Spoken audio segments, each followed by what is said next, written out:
É foda, ele é bom demais e tal. Eu tô aqui com o professor Francisco pra gente bater um papo sobre esse novo modelo. Kiko, obrigado primeiro por você ter vindo aqui, cara. Obrigado de coração. Tua disposição foi maravilhosa, assim, cara. Carinho mesmo, cara. Obrigado. Tranquilo, Nenê. A gente teve alguns contatos, você teve lá na faculdade. Em relação ao elogio dos alunos, é muito mais fruto da bondade deles do que da realidade dos fatos, né? E a gente estava conversando antes de começar aqui, né? A gente não pode reclamar que tem muito má informação, que o conhecimento está sendo passado de uma forma errada, se a gente não fizer da forma correta. Exatamente. Então, qualquer oportunidade que a gente tenha de falar coisas boas, de falar coisas positivas, de falar coisa que vai impactar positivamente quem quer que seja, a gente não pode perder. Exatamente, então, eu que agradeço o convite, fiquei muito feliz com o convite e estamos aqui esperando realmente contribuir aí com a galera. Beleza. Só mais uma coisinha aqui, cara, se puder jogar a câmera de novo, Lagarto. Os nossos patrocinadores estão aí embaixo no link. iFood com vocês aí, abaixo o nosso querido aplicativo do iFood. Se você já tem um iFood, peça aquele açaizinho gostoso, um hamburguinho. E também tem comidas light lá, não recomendo, mas tem. E tem muita coisa de bacon também. Valeu? É isso aí, né, Lagarto? Não, mas o Lelê gosta, né, cara, da parte vegetariana, né, Lelê? O cara, nosso vegano aqui do grupo. Então, é isso aí. Mas, ô Kiko, você falou uma coisa que eu vou começar por aí, nossa conversa. Há um tempo atrás, eu vi um estudo que eu achei interessante. As universidades, elas... na verdade, eu vi uma crítica sobre isso do Stuart Hall. Ele é primeiro ele veio da literatura, mas ele também é da área da sociologia, o inglês. E ele fala uma coisa que eu acho muito interessante. Ele fala que as universidades, durante muito tempo, elas se fecharam como se fossem torres de cristal. E assim, não que ele culpabiliza a culpa das universidades, não. É que existe tanta coisa para pesquisa, tanta coisa para estudo, que acabou se desvencilhando a sociedade, o povão, dos intelectuais. É tanto que ele vai abordar a questão da linguagem. A linguagem acadêmica é uma linguagem complexa. A linguagem, quando você vai fazer um mestrado, um doutorado, ela vai se tornando mais densa, né, a linguagem. Então, quer dizer, você pegar hoje uma pessoa leiga para ler um Pierre Bourdieu, ele vai sofrer bastante para a compreensão do texto ali, porque é realmente uma literatura densa. E aí ele faz a seguinte abordagem que eu acho interessante. Ele vai dizer o seguinte: chegou um momento que as universidades, não no Brasil, mas no mundo, precisam refletir num processo de ligar-se com a sociedade, pegar esse conhecimento e levar, né, para a população mais pobre, conseguir fazer esse link da sociedade com as universidades. E, obviamente, esse distanciamento abriu um vácuo que a construção do que nós chamamos hoje de fake news ou de desinformação cresceu. Porque acabou associando o quê? As pessoas ficaram presas nas universidades pesquisando, né? A gente tem um grande astrônomo brasileiro, que é o Sacani, que tem um canal maravilhoso, né? O Sacani, ele trabalha com o Space, ele trabalha com a área de astronomia, e o canal dele é um dos melhores canais que a gente tem. E o Sacani, cara, ele fala uma coisa, ele falou assim: ó, neném, não dá tempo, cara, da gente explicar para a população se a Terra é plana ou não, porque o trabalho de pesquisa consome os pesquisadores quase 24 horas do dia. Então, assim, quando eles olham, eles falam assim: cara, não dá, ou a gente para a nossa pesquisa e desce para explicar, ou a gente pensa em uma outra maneira de levar essa comunicação para a população, porque os pesquisadores, eles não podem parar. Então eu achei interessante essa análise, né, cara? Pensando no Stuart Hall, na ideia dessa diáspora, porque o Stuart Hall vai falar da diáspora, né? Não só social, mas da diáspora do conhecimento mesmo, né? Se distanciou as universidades da sociedade. E eu acho que isso abriu esse campo que você comentou da desinformação, né, cara? E assim, isso é muito complexo, né? Eu tô lendo um livro que fala sobre a crise do liberalismo, mas é um livro que ele analisa assim: a crise da palavra, o que realmente significa liberalismo, né? O que já significou, uma palavra que foi politizada, foi cristianizada, e lá começa dizendo isso, né? O que era o sujeito liberal? O sujeito liberal, o que era ser liberal? É o cara da elite, que era generoso e que se preparava para continuar sendo da elite e ser generoso. Ter as boas virtudes. Então, ele tinha que ser ensinado a ter essas boas virtudes. Então, a gente volta lá atrás, no início desse distanciamento, onde a educação era algo para as elites, né? Se você pegar, vamos lá na Grécia, Platão, Sócrates, os caras, né? Mas eram caras que apoiavam a escravidão. Que não tem nada a ver com a escravidão nossa aqui também. Sim, não que seja boa, mas não tem nada a ver. Mas por quê? Não, o trabalho braçal é para essa galera. Nós temos que pensar. Então, num primeiro momento, a educação foi pensada como algo para poucos. Algumas pessoas só vão ter acesso a isso. Então tem esse detalhe, né? Nessa saída que já houve um avanço, você tem mudanças educacionais e questão da extensão, porque aí vamos chamar Freud para a conversa. O conhecimento humano é a grande arma que nós temos. E ele tem uma única finalidade: melhorar a nossa vida. Se a gente não adquirir conhecimento para não melhorar a nossa vida, em termos de mais conforto, de mais saúde, estou vendo aqui, ó, Londres ali, construções que nos deem abrigos melhores, né? Engenheiros que nos deem carros melhores, equipamentos melhores, como os que a gente está usando aqui para fazer o podcast. Né? Então, ele tem essa finalidade. Mas isso tem que servir para quê? Para melhorar a vida de todo mundo. Então, além disso tudo que você falou, e aí o que acontece com a questão do pesquisador? O pesquisador não tem tempo. Não tem. Aí vamos pegar uma realidade bem brasileira. Educação, ciência, conhecimento nunca foi algo bem tratado no Brasil. Inclusive agora, né? Não. A educação brasileira, ela nunca teve crise. A educação brasileira, ela está cumprindo muito bem o projeto para o qual ela foi criada. Isso é sério, tem que ser pensado, tem que ser falado para tentar ser mudado. Então, acontece esse distanciamento. Ainda tem gente que confunde né, a linguagem técnica, que não pode ser perdida.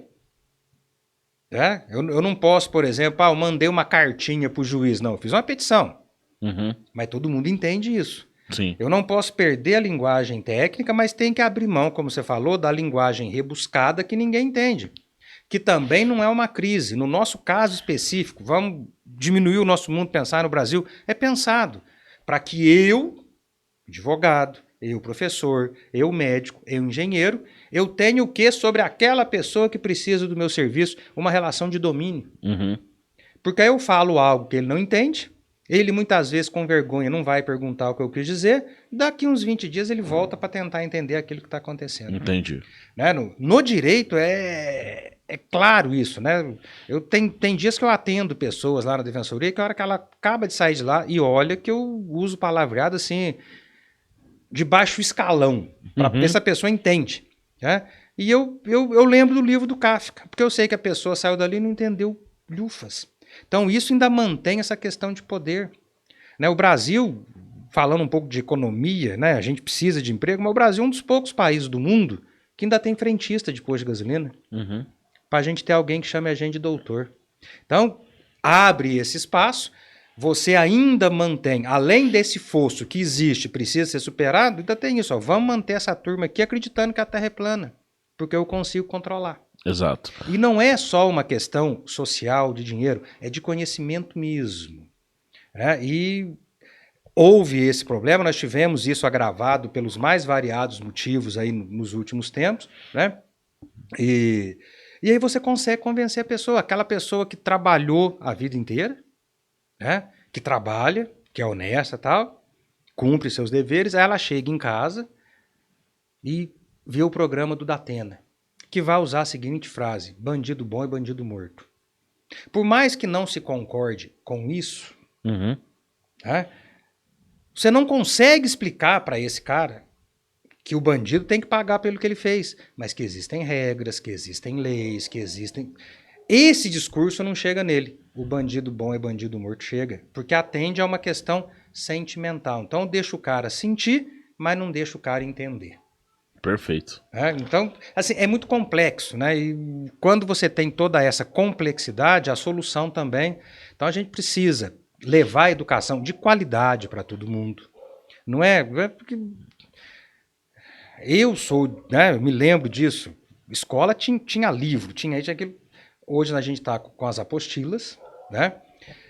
A escola básica, na realidade, com raras exceções, ela se transformou no quê? O caboclo no primeiro ano ali, ele já fica pensando que ele tem que entrar na faculdade. É um treino para ele entrar na faculdade. Aquele conhecimento que ele deveria adquirir que vai ajudar na vida. Lógico. Eu mexo com direito, eu não preciso ser um profundo conhecedor de química e física, Mas eu tenho que saber que essas duas substâncias aqui, se eu puser, vai explodir. Eu tenho que saber que se eu estiver dentro do meu carro numa velocidade, se eu frear, não vai dar tempo. Tem que ter uma noção, né? Esse básico eu tenho que ter. Exato. Né? Agora, eu tenho que ter um conhecimento forte da história da humanidade, de sociologia, de filosofia. E aí sim, mais na frente, eu quero fazer isso, eu quero mexer com direito, então eu vou direcionar para cá. Isso eu entendo. Mas essa facilitação que está se tentando fazer na educação, de novo, isso não é crise, isso é projeto para a gente ter pessoas que você não tem tempo. Não tem. De explicar que a Terra é plana e ter pessoas que vão acreditar que a Terra é plana. Que vai continuar seguindo nesse caminho, né? Exatamente. Você comentou uma coisa que, por exemplo, a gente hoje analisando, né? A questão da semântica das palavras também, elas ficaram totalmente deturpadas. Não, esse livro, eu realmente, o nome completo dele me fugiu agora. Tem a ver com essa crise do liberalismo, eu vou te passar depois. É espetacular. E olha que eu tô na página 70 ainda e já teve uns 8 significados para a palavra. E a pessoa está analisando isso. Falou, ó o que fizeram com isso aqui. Muito bom. Essa palavra, liberalismo, progressismo, reacionário, né? Essas palavras, revolucionário, tá? Tudo, exatamente. Você encaixa elas ali e elas ganham um sentido novo, né? Serve pra tudo. Ô, Francisco, eu estava comentando contigo, direcionando para nossa conversa, que é o seguinte. Hoje nós temos no Brasil, já com dados do IBGE solidificados, que mais de 50% da população brasileira já não tem mais aquela estrutura de família pai, mãe e filho. Né? A gente tem hoje, sim, muitas mães solteiras, pais solteiros, e aí uma pluralidade de relações humanas aí nessa questão do conceito família.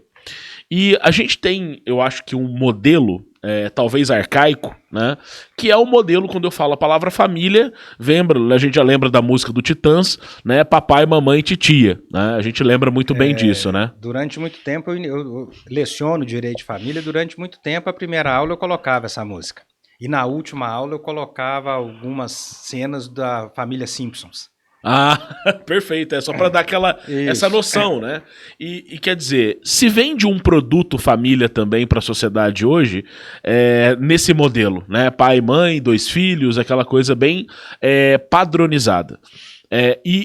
E a família tradicional, essa que nós estamos falando, também não há perseguição ou algo contrário à família tradicional. Nunca, né? Mas a questão é que a gente precisa olhar com um certo carinho, com uma empatia, porque esse modelo de família talvez não seja uma realidade. E eu vejo muitas pessoas tentando se encaixar nesse modelo e talvez não consigam. E aí a gente entra numa outra questão, que é o seguinte: o Natal... ele é uma festividade cristã? Né? Mas hoje eu acho que ela extrapola, inclusive, essa questão do cristianismo. Você pega, por exemplo... eu vou interromper. Né? Pois não. Se a gente parar historicamente para pensar, em termos de comemoração, não vamos falar das questões religiosas, da celebração, mas comemoração, se a gente parar para pensar, teve um início lá em Assis, na Itália, com Francisco de Assis, que começou a representar o presépio. Sim. Francisco de Assis foi alguém que passou a vida dele inteira elogiando a pobreza, né? No seguinte argumento de que se eu não tenho nada com quem me preocupar, portanto eu sou livre. Ponto. Não é a pobreza imposta por um sistema, é a pobreza que eu quero, e errado não tá. Sim. Se você der conta de viver daquele jeito, você não se preocupa com nada. Sim. Então, se a gente parar para pensar nisso, isso é histórico, isso é fato, e pensar no que virou o Natal hoje, o coitado do Francisco de Assis está se remexendo no túmulo. Né? Tipo mas, assim, onde foi que eu errei? Onde foi que eu errei? O que eu não devia ter feito? Exatamente. De novo, né? Você vê um monte de presépio num monte de lugar com neve. Jesus nasceu em Belém. Oriente Médio. A não ser que eu tenha aprendido tudo errado de geografia. Neve... É meio difícil ter tido neve lá nesse dia, mas tudo bem. Talvez teve algum efeito climático. Foi tão especial o negócio. O Nino. Exatamente. Mas você colocou, e veja bem, né? A gente tem na consolidação, né, da família que a gente tem na influência cristã, que é Maria, mãe solteira, né? A gente tem José, que acaba aceitando e adota essa criança, né? Uma família pobre, isolada, uma família que estava sofrendo uma diáspora, sendo perseguida. Então, quer dizer, eu fico imaginando hoje, né, quantas pessoas na África estão tentando ir para a Europa, né, tentando atravessar ali o mar Mediterrâneo de forma ilegal, ou também as pessoas que estão no Afeganistão que fugiram, ou as pessoas na Síria que por conta das guerras estão saindo.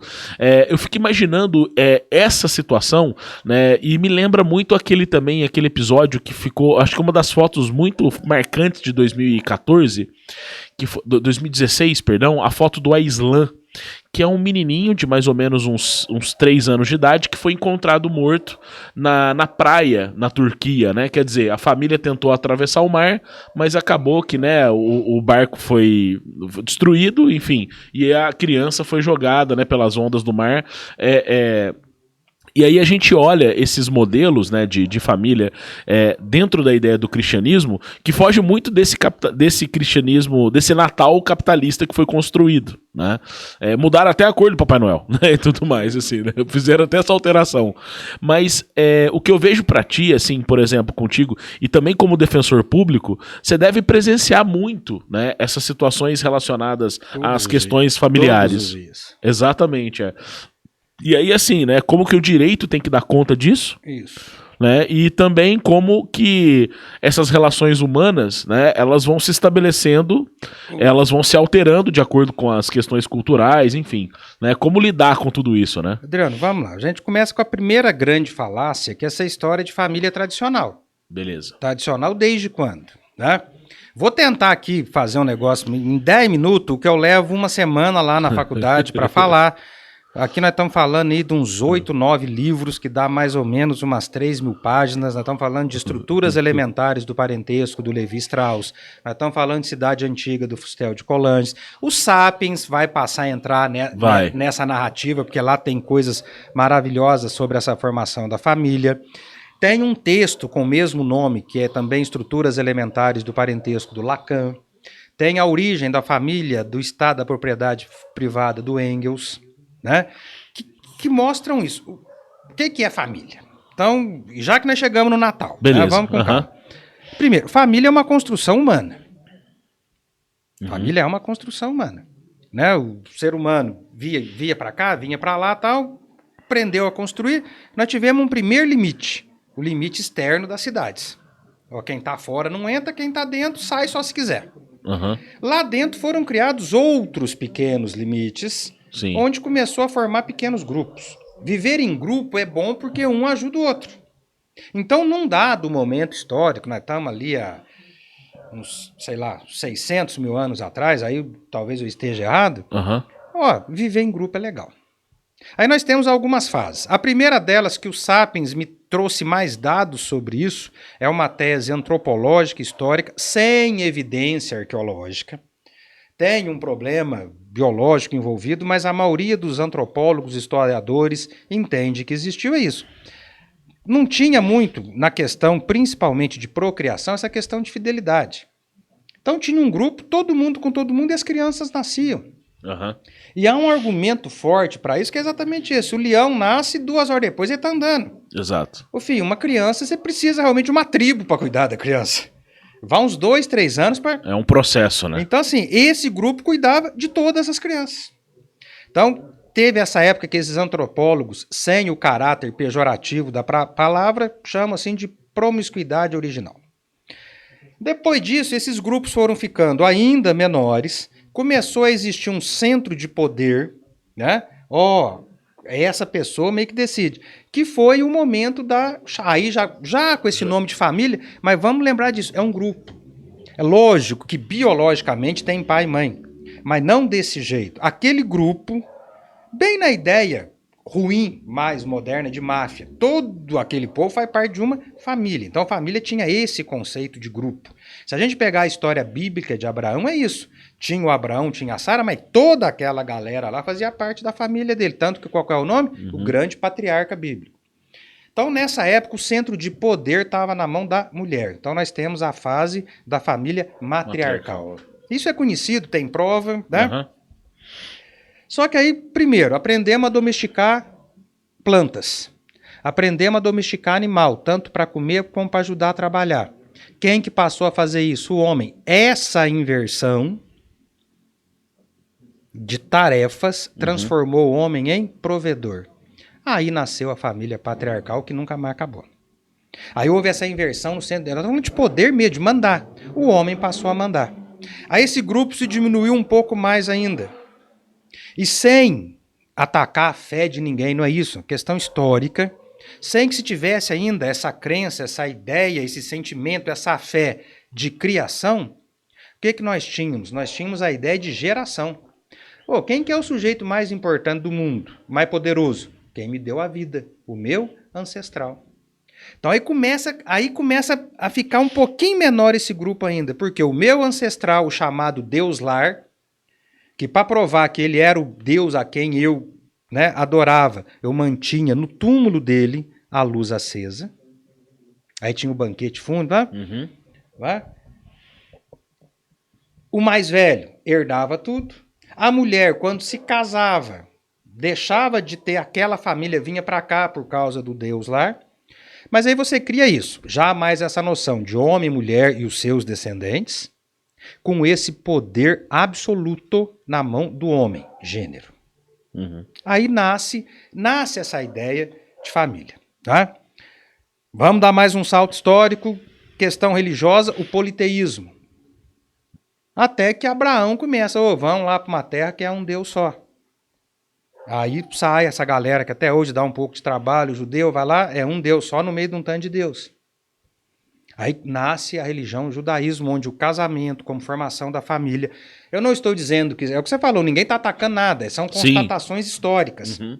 E aí com um poder masculino muito grande, porque aí você tem um Deus masculino. Você tem sacerdotes masculinos, onde as mulheres não podiam entrar na sinagoga, né? Ora, se Deus que dá o poder é o homem, quem vai... Então o homem manda. Então você tem uma questão de poder envolvida e você tem uma família toda baseada nessa decisão ou nesse poder do homem. Família essa onde, por exemplo, adultério, se a mulher fosse pega em adultério, ela era apedrejada, ele era exilado. Ele podia dar carta de divórcio, ela não. O filho ele fazia o que queria, estava devendo, tem dinheiro para pagar, entregava o filho. Uhum. Era vamos trazer... Era uma moeda, né? Era não, assim, é quase um cheque calção, né? Deixa eu trazer a minha linguagem do meu direito, né? Ele era, ao mesmo tempo, legislador, juiz e executor, poder executivo. Estava tudo na mão dele. Religiosamente, nós temos uma dissidência nisso, que é o cristianismo. O jovem Galileu, com os seus ensinamentos maravilhosos, né? Quem não tem pecado, atire a primeira pedra. Não preocupa com o dia de amanhã, não. Eu estava preso, você me visitou, estava com fome, você deu comida, então vem para o meu lado. Uhum. São palavras que têm que nos motivar, inclusive. Nem sempre são as mais lembradas das que ele falou, mas tem que nos motivar. Dá uma pequena melhorada na condição da mulher e dos filhos. Só que o que vem, vamos esquecer a pessoa dele, cria-se uma estrutura muito forte depois disso. Isso aqui não é uma crítica, é uma constatação histórica. A Igreja Católica vira de perseguida a religião oficial do Império Romano. E com a queda do Império Romano tem um fato curioso. Ela gostou, se aproveitou disso. Mas quando a gente fala do poder político da Igreja Católica, me parece que ela não correu atrás disso, não. Caiu no colo dela. Porque cai o Império Romano. Sim. Todo mundo queria liberdade, mas estava todo mundo acostumado com o poder central. O que tem capa, coroa e fica em Roma? O Papa. Igualzinho, mesma coisa. Então passa a ter esse poder político. E nessa manutenção de poder é interessante. O pai continua mandando, casamento é insolúvel, não pode ter. Quem segue as nossas regras, a gente consegue controlar. Então isso veio. Uhum. Nós já estamos chegando mais perto de nós. Revolução Francesa. Vamos separar a igreja de Estado, tal. Só que aí entra o livro do Engels. Não está se dizendo que casamento é ruim, não está se dizendo que fidelidade é coisa ruim, mas é para a gente entender como coisas boas, por vezes, são apropriadas por maus motivos. Eu tenho uma classe que trabalhou, ganhou dinheiro, conseguiu primeiro o poder intelectual com as universidades, depois conseguiu o poder econômico, porque esses nobres, esses burgueses, e aqui sem nenhuma questão pejorativa, tinham dinheiro, mas não tinha o poder político. Emprestava dinheiro para o rei não pagava, não vou pagar, baixava uma lei. Aí veio a tomada do poder político, a Revolução Francesa, que eu não preciso explicar para você e para os ouvintes, que não foi naquele dia, foi um processo bem demorado, que estourou ali. Beleza. Só que, vamos separar a igreja de Estado. Para o cara que lutou, trabalhou, aquele modelo de família que veio da igreja servia. Tanto que você pega o código canônico que existe, você pega o código francês e o nosso, por exemplo, é igual. Então manteve-se o quê? Primeiro, casamento, tem que ser casado no papel, o casamento é insolúvel, ele não pode terminar, e o casamento é baseado na fidelidade. Ora, está escrito, não está? De quem é o filho da mulher casada? Quem é o pai do filho da mulher casada? O marido. Não está na lei? O marido. Então, a minha herança vai ficar para alguém do meu sangue. E aí sim, aí vamos, né, misturar. Você vive uma época em que as coisas não eram questionadas. Como é que você questiona a autoridade de Deus? Escuta, mas por que o Natal é 25 de ano? Porque Deus quis assim. Você não vai questionar. Mas na época nem tinha esse calendário, né?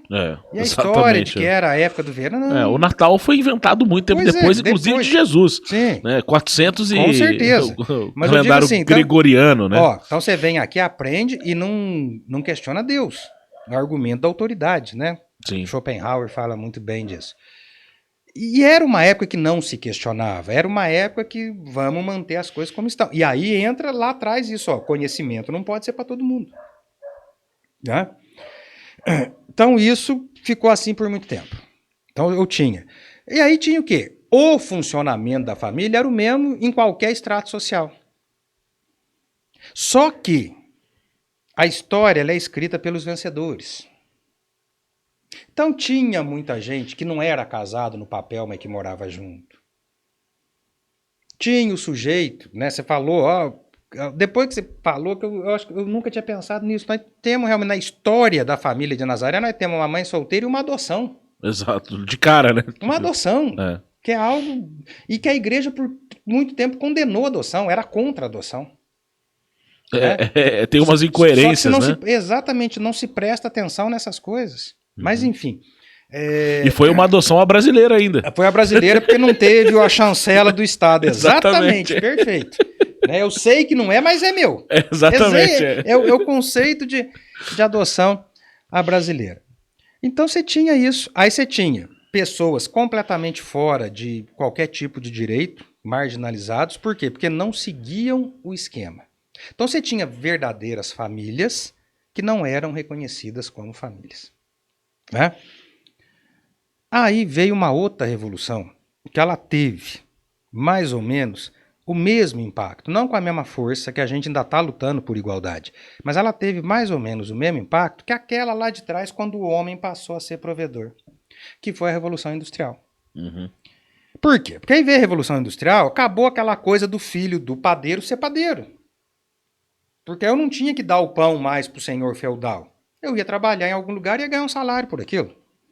Não vou entrar aqui na questão das explorações, né? Germinar um bom livro, um bom filme, a galera tem que assistir. É porque daí, por exemplo, daria uma outra conversa aqui, a gente entrar para consolidação das leis trabalhistas, daqui eu já pensei em umas 4, mas tudo bem. Exatamente. Até aquelas que não pode nem Francisco, ir já ao aproveitar, ar. cara, já fazer o ano que vem, se você puder vir, fazer uma parte 2 aqui do Francisco. Não, vamos fazer até aquelas que não pode ir pro ar. Aí a gente conversa entre nós aqui, né? Enfim. A conversa é privada. Mas enfim. Aí com a Revolução Industrial, aconteceu isso, foi todo mundo trabalhar. Foi marido, foi mulher, foi criança. Você falou, vamos deixar as condições... Só que isso fez o seguinte, isso tirou a mulher de casa.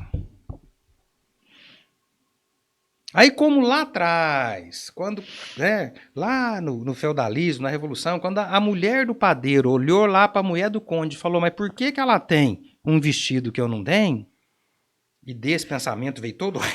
veio todo o contexto. A mulher começou a sair, ela começou a ver que trabalhando ela consegue alguma coisa. Ela viu que existiam homens para além daquele ogro com quem ela morava. Ela, mulher, e aqui é uma questão de gênero, ela percebeu que o mundo não se resumia àquilo que o marido falava para ela. Ela percebeu que os filhos dela não precisavam passar por tudo aquilo. A mulher saiu de casa. Aí vem, junto com a Revolução Industrial, vem o acesso ao que nós falamos, que começa a ter acesso a conhecimento. Opa, ó o Platão, opa, tô saindo da caverna. E aí de lá para cá foi algumas coisas a passo lento, mais demorado. Veio a mulher trabalhar fora, veio a mulher estudar. Os filhos passaram a perceber que sim, tem autoridade do pai, tem que ter respeito, tem que ter, mas eu posso ter uma profissão diferente da do meu pai. Ele não tem certas coisas da minha vida que não vão ser eles que vão decidir, né? Aí começa a questionar por que se esse casamento tá, estamos vendo violência doméstica, por que aquela mulher que apanha ela tem que continuar casada pro resto da vida? Né? Isso deve passar muita coisa para você então, ali, né? Então assim, só que não tinha o que fazer, porque o casamento era indissolúvel. Né?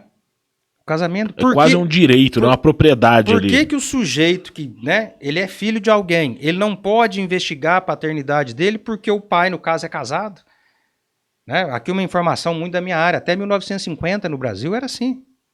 Se o homem casar tivesse um filho fora do casamento, ele não sofria uma ação de investigação de paternidade. Isso só mudou por causa do Assis Chateaubriand, que teve uma filha fora do casamento, queria reconhecer, e o Congresso mudou a lei para ele poder reconhecer a filha dele. Entendi. Tinha que ser alguém da elite Como se o filho tivesse alguma coisa a ver com isso.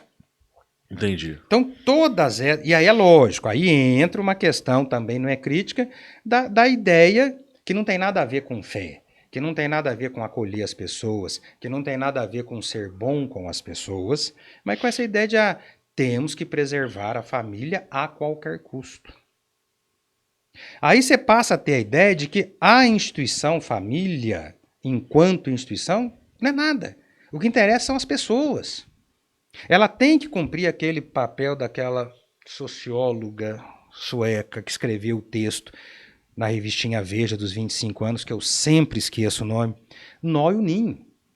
Lógico que vai ter problema, mas tem que ser ninho. Na hora do aperto, se a família é boa, é lá que você vai procurar. E tem algumas famílias que não conseguem cumprir esse papel, e a gente tem que falar, não consegue, pronto, acabou. Não é porque é família que eu tenho que preservar a qualquer custo. Acabei de falar aqui, coisas ruins nasceram da família, a ideia de máfia nasceu por causa de família. Vamos proteger a família. Nepotismo nasceu por causa de família e nasceu dentro da Igreja Católica. O Alexandre VI, aquele papa que comprou a eleição, nomeou os filhos dele tudo como cardeal, inclusive uma filha. Exatamente. Então, não é a E nem estamos falando de coisa... O Alexandre VI é lá atrás. Lá atrás. Exatamente, Não é é família. Não. Tem família que é muito ruim, tem família que não merece esse nome. Então, assim, aquele ser humano que está ali dentro, ele encontra apoio para fazer valer todo o seu potencial. Ele encontra correção no momento que precisa, né? E assim, a gente tem que estar aberto para tudo, né? E isso é muito complicado.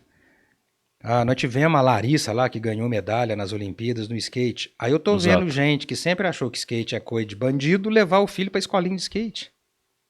Mudou muita coisa, né, cara? Não é? Salve, Charlie Brown. Tá então assim, mas por que skate é ruim?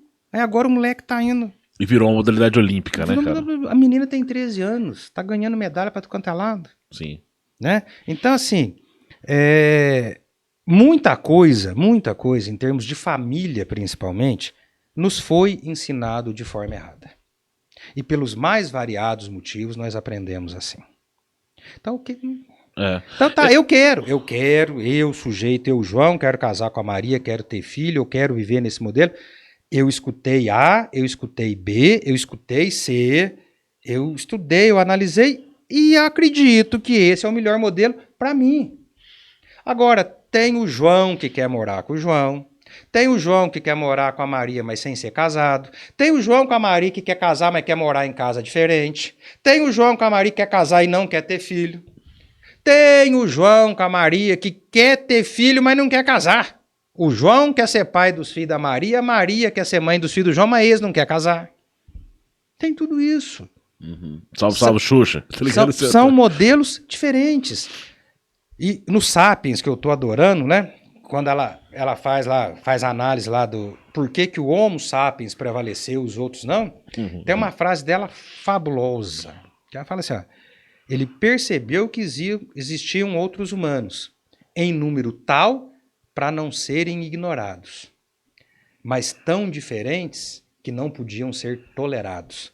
Nós ainda temos em tudo na nossa vida, e isso não é fácil não, falar é fácil, fazer é mais difícil, mas nós ainda temos em tudo na nossa vida um problema de intolerância. Nós temos medo do diferente, porque o diferente tira a gente da nossa zona de conforto. Exato. O diferente me incomoda. E todo mundo tem o seu mundo perfeito. Nós fizer 10 minutinhos de silêncio aqui agora, estamos em quadra, cada um pensar no seu mundo perfeito, nós vamos tirar um monte de coisa que a gente não gosta. Nós vamos tirar, isso é humano.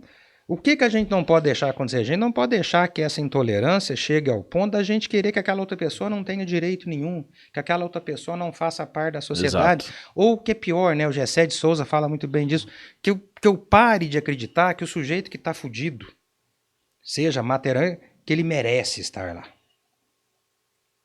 Entendi. Então, aí a gente começa a entender o seguinte, existem outras formas de família, e essas formas de família têm que ser aceitas. É o que você falou. E agora é uma época onde essas formas de família sentem mais ainda. Por quê? Porque se tem uma coisa que Natal é uma festa tradicional. Né? Tem um meme que eu adoro. Está na hora de normalizar Natal com amigos, que alguns parentes está difícil de aguentar. Né? Mas enfim. Natal é uma festa tradicional e tem gente que se dá. É aí que tá. Tem gente que se dá bem com essa tradição. Legal. Tem gente que não, e a gente tem que aceitar, não pode impor, não pode. E aí entra o aspecto assim cruel do Natal, que eu penso. Né? Vamos pensar em Jesus, alguém que pregou a igualdade, alguém que nasceu pobre, muito pobre. As primeiras representações do Natal, volto a dizer, que começaram com Francisco de Assis. E o que Natal virou hoje, meu amigo? A soberba do que se... a soberba do que se gasta com o Natal. E é o que eu falei, e às vezes a gente, mas não é hora de pensar nisso. Não, é hora de pensar que tem gente que não consegue. Sim. É hora de pensar que tem gente que, como eu, merece e não consegue. É hora de pensar que tem gente que trabalha como eu e ter a coragem de admitir. O meu filho chegou da Irlanda agora há pouco tempo e ele viveu isso. Lógico, diferença, a igualdade absoluta nunca vai acontecer. Lógico, se em qualquer lugar do mundo um médico vai ganhar mais que o cara que gerencia um bar, por exemplo, mas o cara que gerencia o bar vai ter a mesma dignidade do médico. E essa diferença também não vai ser tão visível como é aqui. A distância, né? E mais do que isso, essa diferença não vai ser louvada como é aqui. Porque se valoriza o que? O trabalho, não a profissão. Exato. Né? Então, eu acho que esse é um momento, trabalhou, lutou, tem grana, conseguiu, vai para algum lugar, vai, comemora, beleza. Mas tem gente que não vai conseguir. Tá? E assim, não faça aquilo que para mim tem de pior também. Chega lá um momento, vamos agradecer. Tá, vamos, mas vamos. O que nós podemos fazer para quem não tem motivo para agradecer? Talvez o ano que vem tenha um pouquinho mais de motivo para agradecer. Como é que eu posso levar algum tipo de impacto positivo a essas pessoas que talvez não consigam nem se sentir como uma família? Nesse momento que se fala tanto de família. Teve um meme que eu confesso que num primeiro momento me incomodou, mas depois eu até não pus porque eu ia arrumar encrenca. Né? Halloween. As pessoas fingem que são más. Natal, as pessoas fingem que são boas. Pedindo desculpa para aqueles que não... Pedindo desculpa para quem não merece ouvir isso, pedindo desculpa para quem é bom realmente. Tá? Mas assim, para encerrar e chegar aqui no Natal, nós foi criado um modelo de família que nunca foi o que família tinha que ser. Alguém criou, pensou e impôs isso. Sim. E aí teve muita gente infeliz no casamento, muita gente infeliz com maternidade, com paternidade, muita gente infeliz. Nossa, mas o casamento durou também... A pessoa morreu doendo e você vê que aparentemente aquilo funcionou. Né? Mesma coisa no Natal. Se a gente pensar na ideia de relembrar o nascimento de alguém que veio trazer coisas boas para o mundo. Para nós aqui, né, cara? Tá? O que nós temos hoje é tudo menos isso. Vale a comemoração com os amigos? Vale, não tô... Só que o que nós criamos em torno disso... assim, é o que você falou. O que deu de errado? É que a questão sociológica, né? Se a gente for parar pra pensar, eu fico imaginando as pessoas que veem o Natal bonito, aquela imagem que aparece de todo mundo com peru em cima da mesa, geralmente a ideia de fartura, e não tem isso. Né? Esse assim, é o ponto. Lelê, você arranjou uma água pra mim, cara? Não deu uma engasgada? Eu vou, comemoro e tal, mas Natal sempre me incomodou muito. Primeiro por isso. A tradição, todo ano tem que ser a mesma coisa. E eu sou um sujeito que vai entrar no esquema, é complicado. Eu posso fazer um monte de coisa que muita... Você quer um argumento para me matar? Mas todo mundo faz. Mas todo mundo gosta. Não é todo mundo, né? Esse é o ponto. E nunca foi. Se vende a ideia de uma generalização. Você sempre teve aquele seu amigo que não saiu no dia do Natal, aquele que prefere viajar. Só que até isso era meio que escondido, como se isso fosse a pior coisa do mundo. Exatamente. Né? E assim, nesse ponto, né, já que entrou a questão religiosa, né, uma festa muito criticada pela maioria das religiões é o Carnaval. Sim. Mas ainda que lá no Carnaval tivesse o gari, o cara que empurrava, mas naquela festa todo mundo participa. Em termos de igualdade, o Carnaval é uma festa mais igual que o Natal. Então isso sempre me incomodou muito, né? A sociedade, nossa, a economia tem que girar, tem que ter consumo, isso tudo faz parte da vida. Mas numa festa que tem uma origem, né, de fé, não vou nem falar religião, que fé é maior que religião, mas que tem a origem numa comemoração de fé, ela ter sido tão cooptada, tão captada por essa ideia desse consumo exagerado, desse gasto. Que é o que você falou, é uma festa, então vamos ficar em família, vamos fazer uma jantinha. Não, tem que ser a ceia com fartura, quer dizer, até essa, entre aspas, simplicidade, vai muito além do que a maioria pode ter. Não tem nada de errado eu ter, se eu posso, se eu trabalhei, se eu ganhei honestamente também. Não tem, isso eu entendo que não tem. Naquela hora ali da festa, a gente tem que ter um pouco de leveza na vida, não vou ficar pensando, mas qual é a minha contribuição no meu dia a dia para que isso deixe de existir?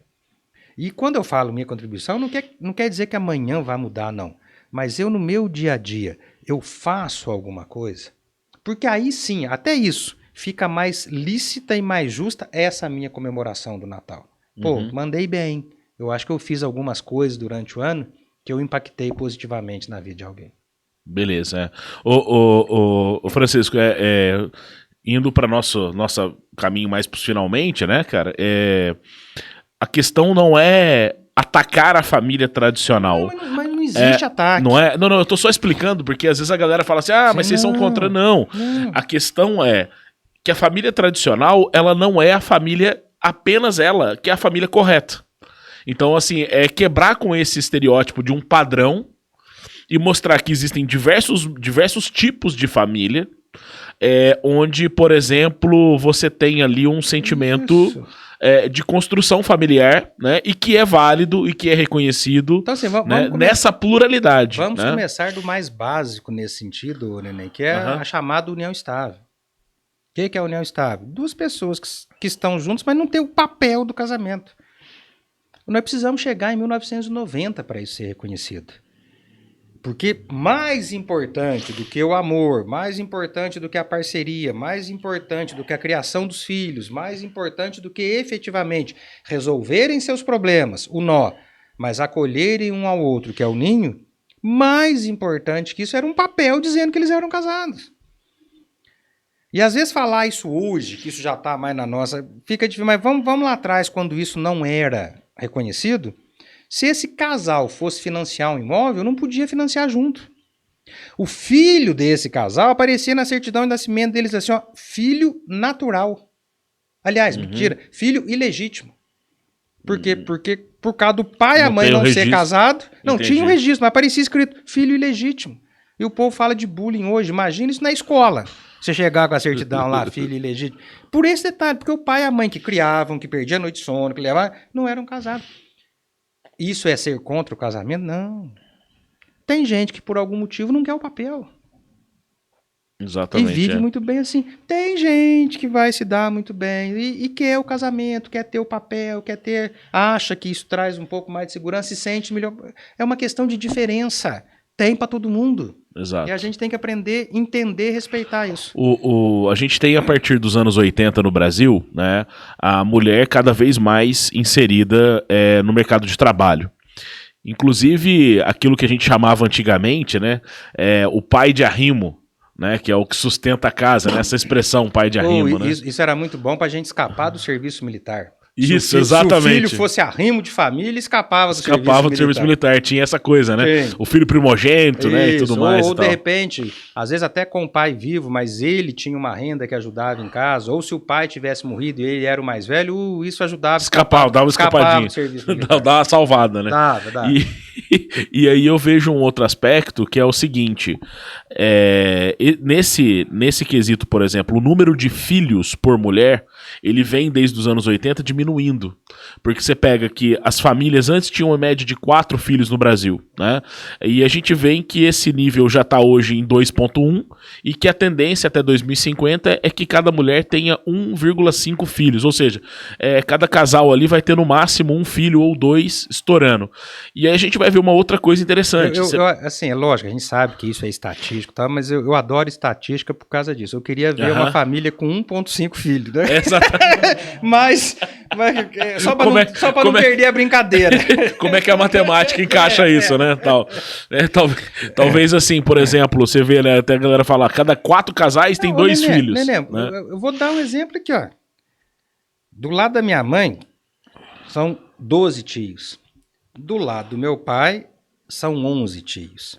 Na segunda geração, os que tiveram mais filhos tiveram 4. Eu tenho 2.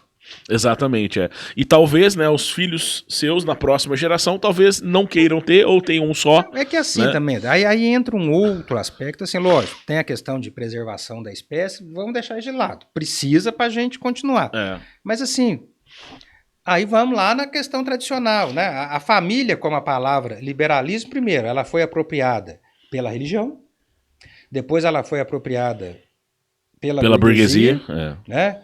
Ela é apropriada por um determinado regime, eu preciso de gente para me ajudar aqui. Né? Então, assim, família também é algo que, de acordo com um determinado jogo de poder econômico, político, ela é muito apropriada. Exato. E nessa apropriação tem aquela, né? Uma santificação da mulher, que na realidade não é santificação nada, né? Eu sou da época que a gente cantava assim no Dia das Mães, né? A mãe é a rainha do lar, porque passava, cozinhava, o presente Dia das Mães era fogão. Presente das Mães era enceradeira. Exato, bizarro, né? É bizarro, mas era. Era comum, né? Era aquilo, né? E... Eu me perdi um pouco aqui. Então, você tinha essa... Você tem, né? Até hoje ainda tem essa apropriação daquilo que é a família. Hoje a gente tem uma família, assim, mais democrática. Nós temos uma família mais proletária, cada um segue seu caminho, mas principalmente a gente tem essa família, tá começando isso. As pessoas que vão formar a família decidem como vai ser aquela família. Não é mais porque o pai falou, porque o padre falou, porque o pastor falou, porque o político falou. Ó, eu quero estar com você, quero formar uma família com você, mas aqui, ó, nós vamos colocar as nossas regras. Tem aquelas da lei, beleza, mas não, como é que vai ser o nosso convívio? Como é que nós vamos educar os nossos filhos? Como é que... Entendeu? Isso está acontecendo e é esse movimento que faz com que... E nessa santificação da mulher como rainha do lar, tinha que era a maternidade. Ninguém falava do trabalho que a maternidade dá, ninguém falava das dores, ninguém falava da depressão pós-parto, né? Ninguém falava disso. Não, era meio que uma obrigação. Né? Mas o filho? Vai casar? Quando é que vem o filho? Sim. E hoje você tem um monte de casal que não quer ter filho. Né? Começar por aí, vai casar quando? Eu me lembro, e isso foi algo que sempre incomodou de verdade, né? Cidade pequena, tinha casamento, normalmente o casal de noivos recebia cumprimentos na porta da igreja. Então tinha os pais do noivo, né? Aí a hora que o pessoal ia cumprimentar o pai da noiva, dava parabéns, falava assim, parabéns pela missão cumprida. Entendi. É uma missão. Parou pra pensar no seguinte, quer dizer, eu pus uma filha no mundo pra preparar pra entregar pro outro homem. Sim, a ideia é de fardo, né, a ideia é essa, eu tenho que casar minha filha. Mulher veio ao mundo pra ser casada. Ela veio ao mundo pra obedecer o pai e depois obedecer o marido. Cara. Então, ninguém falou não, acabei de falar, pra você cuidar de uma criança, de uma tribo.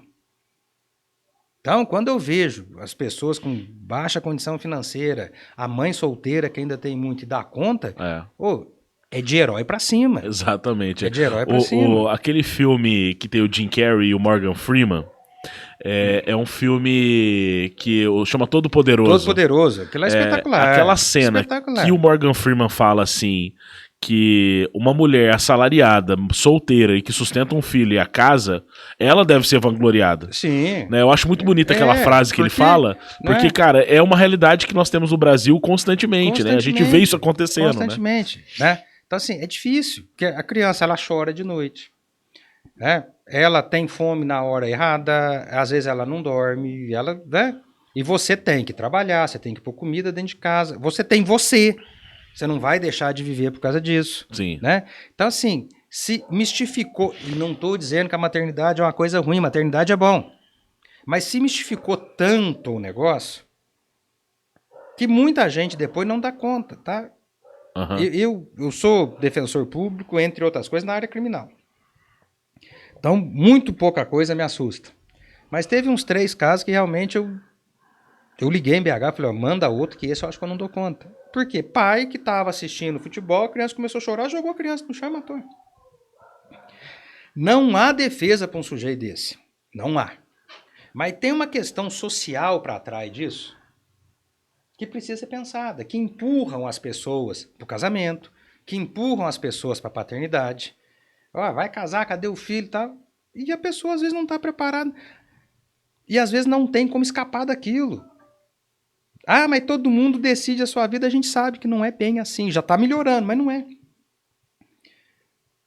Culpa desse caboclo, tem que pagar por isso. Não estou minimizando nada, mas tem uma questão social atrás. Eu entendi. Uhum. Que a gente precisa começar a falar sobre isso e mudar. Nem todo mundo está preparado para o casamento, nem todo mundo está preparado para a paternidade, nem todo mundo está preparado para... E se não tiver...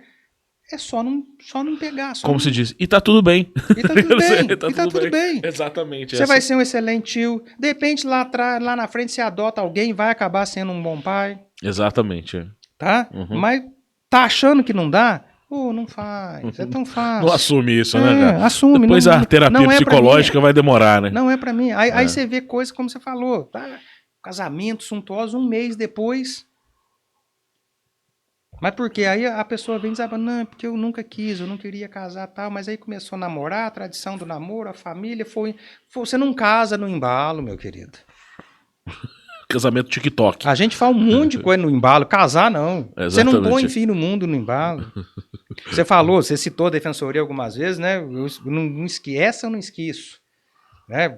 Quando começou, popularizou em termos de ficar mais acessível o exame DNA para ver paternidade, chegou lá, resultado negativo. Ou seja, o cara não era o pai. Fui e falei para a mãe, ela virou e falou assim, nossa, como é que Deus faz um negócio desse comigo? Eu falei, moça do céu, esse aí eu não investigo e o único que tem dá uma polêmica até hoje que você não imagina. Porque assim também, a minha responsabilidade é que se dane. Entendi. Essas coisas você não faz, né? Filho não é acidente. Com tanto de método contraceptivo que nós temos hoje, que são acessíveis até à população mais pobre. Então, filho não é acidente. Perfeito. Ponto. E, principalmente, não pode ser depois, caso, né, na hora de fazer, tenha escapado, não pode ser tratado como acidente. Perfeito. Ô Francisco, queria agradecer muito sua presença aqui, agradecer o presente aqui, cara, Fundamentos da História do Direito.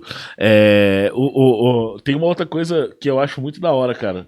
O Francisco, professor, foi orientado pelo Fachin, cara. Só, tá ligado? Nós fizemos, e essa é uma história que me envaidece mas principalmente na época pelo seguinte, né? Nós fizemos o mestrado na Universidade Federal do Paraná, e eu, na época, fazia parte de um instituto que se chama Instituto Brasileiro de Direito de Família. O presidente desse instituto é o professor Rodrigo da Cunha Pereira e a assessora dele, Ana Carolina, que já veio algumas vezes da palestra aqui. O Rodrigo, eu sabia que estava no doutorado e orientado pelo Fachin, né? E tá, eu lembro que eu liguei para Ana Carolina e falei, filha, é o seguinte, Paraná, parece que o Fachin vai dar aula, me dá a ideia de um tema que ele aceite. Ela falou, Francisco, ele não vai aceitar, ele não orienta ninguém. Ele falou, não estou menosprezando você, mas eu sou assessora do Rodrigo, eu tentei o mestrado lá, entrei, mas ele não aceitou me orientar, por conta de agenda, tá? Eu falei, tá, mas eu vou tentar, né? Se não der ele, vai outro. Até o professor Adilson também acabou conseguindo, aí fiz o projeto, e eu e o Adilson fomos orientados pelo professor Fachin. Lógico que hoje, qualquer coisa que você fale de quem está no Supremo acaba sendo contaminada pela questão política. Eu sei disso, até respeito quem pense o contrário. Mas pensando no mundo do direito, que é o mundo que eu trabalho até hoje, há o conhecimento, e desse que nós estamos falando aqui, de direito civil, direito de família, o conhecimento que aquele sujeito tem, dizem que você faz mestrado para ser um melhor professor. E eu tenho convicção disso. Eu sou esforçado, eu não sou bom, não, sou muito esforçado. Mas eu tenho plena convicção que as minhas aulas melhoraram muito depois dessa convivência com ele. Que legal, cara, muito bacana. Não, ele era professor ainda. Professor. É. Não, é porque assim, ele é muito respeitado no mundo jurídico, né? Sim, ele é assim, uma referência, entendeu? Absurda mesmo, entendeu? O negócio é... Ô, Kiko, muito obrigado pela tua presença aqui, cara, de verdade mesmo. Eu sei que tem vários assuntos inesgotáveis que dá pra ampliar. E né? eu sei que você tem uma gama também de gente, mas o ano que vem, quando... Não, nós vamos fazer agora. Sabe aquela... O Kiko vai ser o nosso co-host. Não, sabe aquela coisa assim, quem a gente queria mesmo deu o cano, pode chamar que a gente vem. Já fiz muito isso na minha vida, não me importo com isso, não tenho problema nenhum de estima, tamo aí. E eu gosto desse tipo de coisa aqui. Esse tipo de bate-papo, o que eu acho interessante dos podcasts, e por que o podcast cresceu tanto? Eu acho que ele é um espaço democrático. Em qual sentido? Quando eu te entrevisto num jornal, você tem 2 minutos para responder uma pergunta. Se eu te levar na rádio, você tem ali um tempo exato para responder uma pergunta. E eu acho que às vezes esse tempo ele é insuficiente para esclarecer algo. Vou dar um exemplo. Eu não gosto muito daquele modelo que as emissoras de TV, canal aberto, fazem dos debates dos candidatos, os presidenciáveis. Porque ali vira uma guerra de narrativa, na verdade. Sim. Né? E, então, assim, quando você pega o cara, coloca num podcast e ele pode falar 5 horas sentado, do jeito que ele quiser, do jeito que ele pensa, eu acho que isso é muito positivo, entendeu? Então eu acho que o podcast assim, ele abre. Livre, não é engessado. Exatamente. A gente começou, falou de uma coisa, isso. Não é aquela coisa, o assunto é esse, pronto, acabou. Não tem a gente até tem um tema que foi a questão da família, mas assim, sem o compromisso de ser esse eixo, entendeu? E poderia ter mudado o assunto, não tem problema nenhum, entendeu? Mas assim, antes de encerrar, que você falou isso lá no começo, para quem acompanhou, aí uma informação de utilidade pública, já que a gente está chegando no Natal, tem o problema de comprar, não servir, como é que é isso, e nós fizemos um podcast já lá na faculdade sobre isso. Eu conversei com o Andrei. Então vamos lá, primeira coisa, tá? Loja física não existe o direito de troca, não existe. Então, quando a gente vai, compra, ele está lá, até dia 31 a gente troca, é uma política da loja. Mas não existe o direito de troca. Entendi. Então, se você vai comprar alguma coisa para dar de presente, para evitar problema, conversa com o lojista antes. É presente, pode trocar? Certo? Compras pela internet, você tem 7 dias sem motivo. Chegou, não gostou, não quer nem abrir. Aí você consegue cancelar, trocar e tudo mais. Certo? E o que ele falou lá, a gente falou aqui de rede social e tal, eu acho que eu sou uma pessoa razoavelmente esclarecida. Eu comprei uns copos Stanley que não chegou nada, Pegou no Alibaba, não? Comprou no Shopee? Outro lá que parecia legal, tal, veio uma caneca que eu sei lá do que é, escrito Stanley, se brincar tava até errado, mas o que eu comprei não chegou. Então, cuidado com o barato que sai caro e confira se aquele site realmente é confiável, porque senão depois você não consegue resolver o seu problema, tá? Então, não é dizer não compre na internet, mas tome cuidado e atenção para essa história de troca e devolução. na loja física, salvo se tiver defeito, esse direito realmente não existe. Há uma política comercial das lojas, porque nessa época você compra muita coisa para presente, em fazer. Uhum. Mas se do nada ela resolver não vou fazer mais, ela não está contrariando a lei. Então o conselho é esse, para evitar problema, principalmente loja física, combina com, ó, tô levando é para presente, dá para trocar? Qual é o prazo, que horário? Que aí resolveu o problema. Entendi, legal, tá? Legal. Só para dar uma informação para a galera aí, para evitar problema para todo mundo. Exatamente, a galera vai consumir, comprar presente, né? Lagarto, tá tudo tranquilo aí? Beleza? Ô, Lelezinho, tá sussa aí, cara? Deu umas filmagens pra nós aí? Ô, Kiko, brigadão pela presença. Eu que agradeço. Valeu mesmo. O pessoal aqui da... Como é que a gente fala lá na faculdade? O pessoal da técnica, da né? Técnica. Isso. Tal. Obrigado aí pela recepção. É o Dudu e o Lelê. Foi uma alegria e é o tipo da coisa que eu gosto muito. Muito Maravilha. obrigado. Galera, vida longa e próspera e até o próximo Nenemcast. Valeu!